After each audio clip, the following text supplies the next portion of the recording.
السلام عليكم ورحمة الله وبركاته مشاهدينا الكرام ومتابعينا من جميع دول العالم. طبعا أسعد الله مساءكم. احنا كنا اتكلمنا ونزلنا فيديو وقلنا هنتكلم عن أرخص مركب نيماتودا ازاي اللي أنا ممكن أكونه من المركبات الموجودة عندي سواء في المزرعة أو في المحل. إن شاء الله النهاردة هنشرح مركبين يعتبر من أفضل المركبات اللي هي ممكن معاها تقاوم النيماتودا وبنسبة عالية جدا. أول شيء هنتكلم عنه هو مادة الإبرمكتين اللاكروسي أو مادة العناكب. طيب في بعض المزارعين هتقول لك طب هي ليها دور في علاج النيماتودا أو هي إزاي تستخدم في علاج النيماتودا؟ أولا مركب الإبرمكتين ناخد نبذة بسيطة عنه. هو مركب بيستخدم لوقاية النباتات من العناكب والأقرصات. طبعا دي بيساعد معايا على سلامة الأغذية وعدم انتقال الأمراض من المحاصيل أو من الأشجار للإنسان عن طريق أو من خلال الأطعمة اللي هي ممكن نتناولها سواء كانت محاصيل خضر أو محاصيل فاكهة، آه، عشان تمنع انتقال العدوى أو الأمراض من النباتات إلى الإنسان.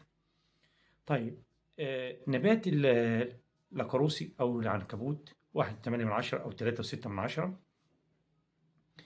هل أنا لو ضفته لعلاج النباتودة كده هيكون سريع؟ طبعًا لأ. في ميزة في علاج الأقراصات إن هو بيكون بطيء الحركة، وعنصر هو أساسًا العناصر بتاعته ثقيلة جدًا على التربة من امتصاصها. يعني لو حطينا له التربة التربة نفسها مش هتمتصه، لإنه هيكون عنصر عنصر ثقيل.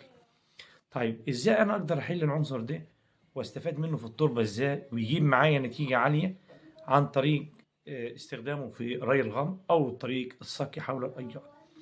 طيب أبسط شيء هنعمله هستخدم معاه الحديد 6%. تمام. وإحنا ليه ذكرنا الحديد 6% أو الحديد المخلبي؟ الحديد 6% مركب هو أساسا مسؤول عن عملية الكلوروفيل أو زيادة الكلوروفيل والصبغة الخضراء في النبات. برضك بيساعد معايا على تزويد النبات باللون الأخضر وزيادة عنصر الحديد في النبات أو زيادة نسبة الحديد في النبات. طبعا بيساعد معايا أو هو مسؤول عن اختزال النترات داخل النبات وتحولها لسكريات أو نشا، ودي طبعا بتعود إن هي بتيجي أو بتمتص للنبات تخزن في الثمار النبات، وبالتالي بتدي معايا إنتاجية عالية حسب نسبة إذا كانت عندي نسبة حديد جيدة أو كانت نسبة الكلوروفيل في النبات اللي هي لون الصبغة الخضراء في النبات كانت جيدة جدا، فبتكون معايا بالتالي عملية البناء الضوئي بتكون عملية كبيرة جدا، أو بيكون النبات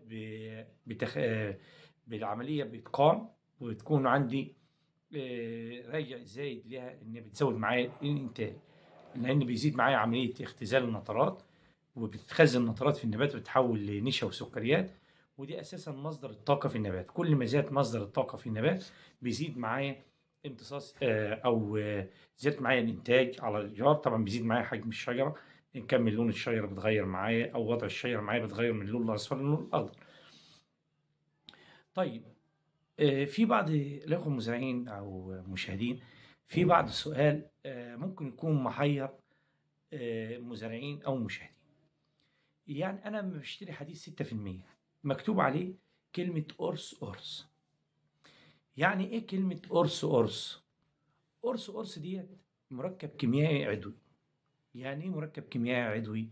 يعني بيقول لك إن الحديد 6% ده بيحتوي على مركب كيميائي عضوي. بيحتوي إزاي أو القرص تولادين اللي هي المادة الكيميائية العضوية اللي هي محتوية بتكون موجودة في الحديد ال6%. القرص تولادين ديّة مادة يعني بتكون في الأغلب إن هي بتكون عديمة اللون إلى اللون المصفر، يعني ممكن تكون عديمة اللون معايا أو فيها نسبة صفار بسيطة. طيب المادة ديّة مادة فيها خاصية كبيرة جدًا، إيه هي الخاصية ديّة؟ إن هي بتدوب معايا أو بتساعد على ذوبان الحديد، يعني بتسرّع من عملية ذوبان الحديد وامتصاصه. ديّة مادة إيه؟ الأورثولادين اللي هي مادة اللي هي بنتكلم عنها اللي هي القرص. طيب إيه علاقة الموضوع اللي إحنا اتكلمناه ده عن النيماتودا؟ أو إزاي اللي أنا أقدر أعمل مركب نيماتودا يجيب معايا نتايج عالية. طيب إحنا ذكرنا إن مبيد الأقراصي بيستخدم في علاج النماتوده، بيجيب معاه البيض واليرقات والحاجات دي كلها، أو أي علاقات خاصة بالنماتوده، بيض، دودة، يرقة، حشرة كاملة، بيجيب معاه إيه الحاجات دي. أولًا عشان أستخدم مركب الأقراصي هاكون باستخدام معدل، طبعًا لو كنت هارُش بموتور 600 لتر المفروض هاحط معدل 25 سنتي لكل 10 لتر مَيّة. يعني إيه الكلام ده؟ يعني عندي موتور 600 هياخد قد إيه؟ موتور 600 هاضيف له حوالي لكل 100 لتر حوالي 250 سنتي، يعني حوالي ربع لتر. يعني الموتور معايا هيستخدم أو يستهلك حوالي لتر ونص مبيد أقراصي. ويستهلك قد إيه حديد؟ طبعًا كل 600 لتر مَيّة أو كل 100 لتر مَيّة في الموتور اللي أنا ضِفت عليه المبيد الأقراصي هاضيف له حوالي 100 جرام حديد 6% أو حديد مخلب. طبعًا يعني بياخد الموتور حوالي لتر ونص مبيد عنكبوت أو مبيد أقراصات، باضيف معاهم حوالي 600 جرام حديد 6%. طبعًا بيكون عندي المركب كده جاهز إن أنا أقدر أسحبه للأرض. ممكن في بعض المزارعين بتعمل بعد الري بتكون عاملة عملية غفر الأحواض، وتبدأ برش المركبات أو رش الخلطة أو التدريبة في الحوض بعد عملية الغلق من الري. طيب في بعض المزارعين بيقول لك طب أنا ممكن أعمل الجرعة ديّة لو حطيتها على سمادة أو ري غمر بدل ما أنا أتعب نفسي مثلًا وأبهدل نفسي.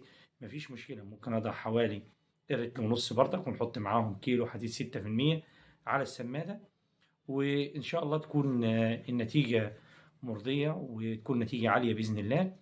وإن شاء الله منتظر تعليقاتهم بإذن الله. تجربوا المركب وجربوا التركيبة، وإن شاء الله منتظر ردكم بإذن الله. ولا تنسونا بالتعليق والاشتراك في قناتنا وتفعيل زر الجرس. والسلام عليكم ورحمة الله وبركاته.